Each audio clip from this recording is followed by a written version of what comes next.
کوئی زندگی کے بہت اہم فیصلے جو لائف کے سب سے بڑے ڈیسیجنز میں سے ایک ڈیسیجن ایسا ہو کبھی کہ آپ نے اس میں استخارہ کیا ہو اور آپ کو یہ ہنٹ ملا ہو یا آپ کو اس طرف رہنمائی اللہ کی طرف سے ہو کہ آپ وہ کام نہ کریں لیکن آپ وہ کام کر لیں اور اس کے بعد آپ اس کے نتائج بھی آپ کی زندگی پر ایسے محسوس ہوں کہ وہ آپ کے لیے ٹھیک نہیں تھا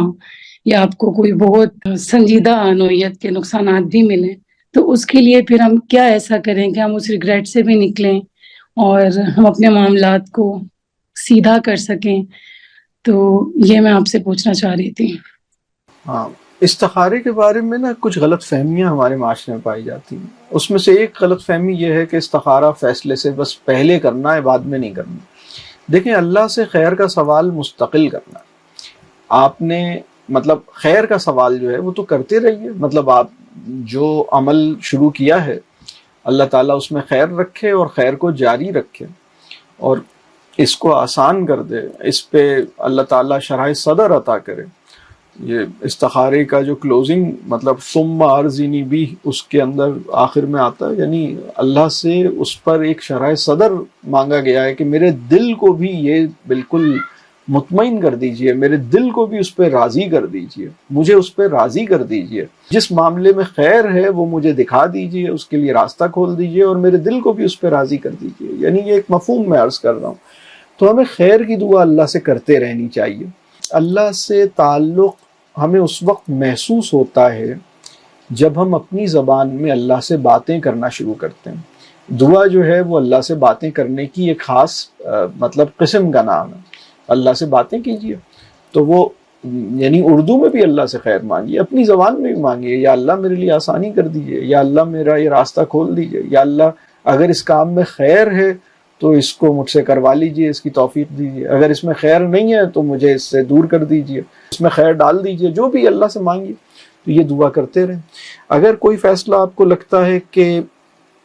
آپ کو ایک سمجھ آ رہا تھا کہ ایسے نہیں ایسے کرنا ہے اور اب آپ سے کچھ غلطی ہوئی ہے اور اب آپ کو اس کا احساس ہو گیا ہے،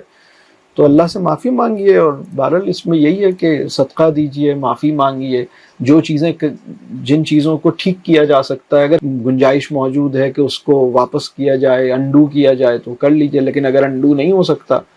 تو پھر آپ بس اللہ سے دعا کیجیے اور اب اس میں اللہ آپ کے لیے آسانی کرے گا۔ تو انسانوں سے ہوتی ہیں غلطیاں۔ حضرت یونس علیہ السلام کا واقعہ، اس سے ہمیں سبق کیا ملتا ہے؟ پیغمبر جو ہیں وہ بھی بعض اوقات اپنی قوم سے مایوس ہونے کی اجازت اللہ نے پیغمبروں کو بھی نہیں دی ہے، اپنی قوم سے مایوس ہونے کی اجازت، اور وہ بس اور لیکن بہرحال انہیں احساس ہوا کہ ان سے ایک غلطی ہوئی ہے، اور انہوں نے پھر بڑے خوبصورت الفاظ اللہ نے انہیں سکھائے، اس میں انہوں نے اللہ سے معافی طلب کی اور پھر اللہ نے انہیں معاف کیا۔ اس میں ہمیں بس یہی کرنا چاہیے کہ اپنے معاملات کو دیکھیں، جو گڑبڑ ہو گئی، جو غلطی ہو گئی، بس اس میں ہم اللہ سے بات کریں اور اپنے معاملات کو کوشش کریں اسی دنیا میں ٹھیک کریں۔ اصل میں ایک پرابلم یہ ہوتا ہے کہ ہم جو کچھ بہت زور سے چاہ رہے ہوتے ہیں نا، اس کو بھی ہم تھامے رکھتے ہیں، اور پھر ساتھ میں ہم تھوڑا سا یہ بھی چاہ رہے ہوتے ہیں کہ اللہ بھی بس ہمارے لیے صحیح رکھے سب کچھ، لیکن بہت زور سے ہم کچھ اور چاہ رہے ہوتے ہیں تو اس کو بھی پکڑے رہتے ہیں، اور تھوڑا سا ہم یہ بھی چاہ رہے ہوتے ہیں کہ اللہ بس ہمیں رحم اور کرم اور فضل اور سب آسانی اور سب سہولت بھی ملے اور حفاظت بھی اللہ کی رہے، لیکن بہت زور سے ہم کچھ اور چاہ رہے ہوتے ہیں۔ اس کو دیکھنا ہوتا ہے کہ جو ہم بہت زیادہ کسی چیز سے چمٹے ہوئے ہیں اس کو چھوڑنا، اگر چھوڑنا پڑے تو چھوڑ دیں، یہ دیکھنے کی ضرورت ہے۔ شروع میں بات کی کہ چھوٹے فیصلے ہی آپ کی زندگی پہ افیکٹ کرتے ہیں، مطلب بڑے فیصلوں میں تو ہمارے گھر ہیڈ آف دی فیملی فیصلہ کر رہا ہے یا مشاورت سے فیصلہ ہو رہا ہے، ایک بندہ اس کے لیے لائبل ہوتا ہے، لیکن گھروں میں ناچاکی کے جو گھروں میں ایشوز ہوتے ہیں اس میں چھوٹے فیصلے جب ہم بڑے بنا لیتے ہیں تو اس سے بڑی ایشوز کریٹ ہوتے ہیں، تو اس کو ہم کس طریقے سے حل کر سکتے ہیں؟ اور ایک چھوٹی سی گزارش یا ریکویسٹ ہے، جیسے ہم اوورسیز پاکستانی ہیں جو گلف میں رہتے ہیں، ہمارے زندگی میں ہر روز ایک سوال ہوتا ہے کہ جی بچوں کے اچھے مستقبل کے لیے کیا ہم کسی مغربی ملک کی طرف ہجرت کریں؟ آپ کے آج کے لیکچر سے بہت فائدہ ہوگا کہ ہم بیٹھ کے ایویلویٹ کر سکیں گے کہ ہماری پرائورٹیز کیا ہیں، لیکن اگر کبھی ایک آپ سیشن ہے کہ اس پہ کر سکیں تو مجھے پتا ہے کہ ہم جیسی فیملیز جو باہر آ گئی ہیں ہم ہر روز اس سوال سے لڑتے ہیں اور ہمیں جواب نہیں مل پاتا.